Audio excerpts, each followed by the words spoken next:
আমেরিকার ফেডারেল কমিশনের রিপোর্টের কড়া সমালোচনা করল ভারত। ওই রিপোর্টটি একপেশে এবং রাজনৈতিক উদ্দেশ্য প্রণোদিত বলে মন্তব্য করেছে নয়াদিল্লি। মঙ্গলবার আমেরিকার আন্তর্জাতিক ধর্মীয় স্বাধীনতা সংক্রান্ত কমিশন তাদের বার্ষিক রিপোর্ট প্রকাশ করেছে। ওই রিপোর্টে ভারতীয় গুপ্তচর সংস্থা রিসার্চ অ্যান্ড অ্যানালাইসিস উইংকে নিষিদ্ধ করার সুপারিশ করেছে মার্কিন কমিশন।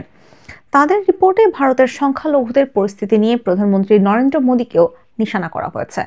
ওই রিপোর্ট প্রকাশ্যে আসতেই তার নিন্দা করেছে ভারতীয় বিদেশ মন্ত্রকের মুখপাত্র রণধীর জয়সওয়াল জানিয়েছেন, আমেরিকার ফেডারেল কমিশনের ওই রিপোর্টটি বিদেশ মন্ত্রকের নজরে এসেছে। তিনি বলেন, ওই রিপোর্টে আবার পক্ষপাতমূলক এবং রাজনৈতিকভাবে উদ্দেশ্য প্রণোদিত মূল্যায়ন করার ধারা জারি রয়েছে।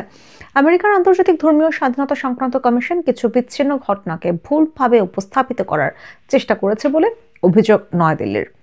ধর্মীয় স্বাধীনতার ক্ষেত্রে প্রকৃত উদ্বেগের ক্ষেত্রগুলির পরিবর্তে ভারতের একটি প্রাণবন্ত এবং বহুমুখী সংস্কৃতিতে ভরা সমাজ ব্যবস্থার উপর সন্দেহ প্রকাশের চেষ্টা করা হচ্ছে বলে মনে করছে কেন্দ্র।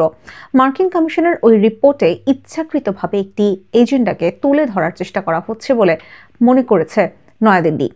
মার্কিন কমিশনের রিপোর্টের সমালোচনা করে বিদেশ মন্ত্রকের মুখপাত্র বলেছেন, 144 কোটি মানুষের দেশ ভারত, এখানে সব ধর্মের মানুষ রয়েছেন।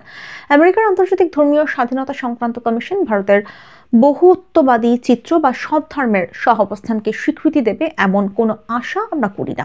কেন্দ্র জানিয়েছে, ভারত গণতন্ত্র এবং সহনশীলতায় বিশ্বাস রাখে। ভারতের অবস্থানকে দুর্বল করার এই ধরনের চেষ্টা কখনো সফল হবে না বলে জানিয়েছে নয়াদিল্লি। উল্টো আমেরিকার এই কমিশনকে একটি উদ্বেগের বিষয় বলে চিহ্নিত করা উচিত বলে জানিয়েছে কেন্দ্র। সংবাদ সংস্থা রয়টার্স জানিয়েছে, ওই রিপোর্টে ভারতীয় গুপ্তচর সংস্থা রকে নিষিদ্ধ করার সুপারিশ করেছে আমেরিকার সরকার গঠিত ওই কমিশন। তাদের দাবি, শিখ বিচ্ছিন্নতাবাদীদের হত্যার চেষ্টায় এর যোগ রয়েছে। সেই কারণেই এই সুপারিশ করেছে তারা। ভারতের প্রধানমন্ত্রী নরেন্দ্র মোদীকে নিয়েও মন্তব্য করা হয়েছে ওই রিপোর্টে। মার্কিন প্রশাসনের অধীনস্থ ওই কমিশনটির মূল কাজ হলো বিভিন্ন দেশের ধর্মীয় স্বাধীনতা সংক্রান্ত বিষয়ের উপর নজর রাখা।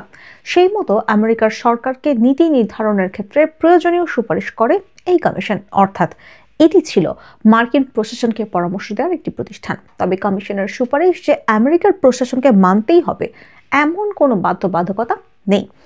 কূটনৈতিক বিশ্লেষকদের সঙ্গে কথা বলে রয়টার্স জানিয়েছে, এশিয়া তথ্য বিশ্বের যে কোনো প্রান্তে চীনের প্রভাব ঠেকাতে ভারতকে একটি পছন্দের বিকল্প হিসেবে দেখে আমেরিকা। ফলে কমিশনের সুপারিশ মতো ভারতীয় গুপ্তচর সংস্থাকে আমেরিকার প্রশাসন নিষিদ্ধ করে দেবে সেই সম্ভাবনা প্রায় নেই বললেই চলে।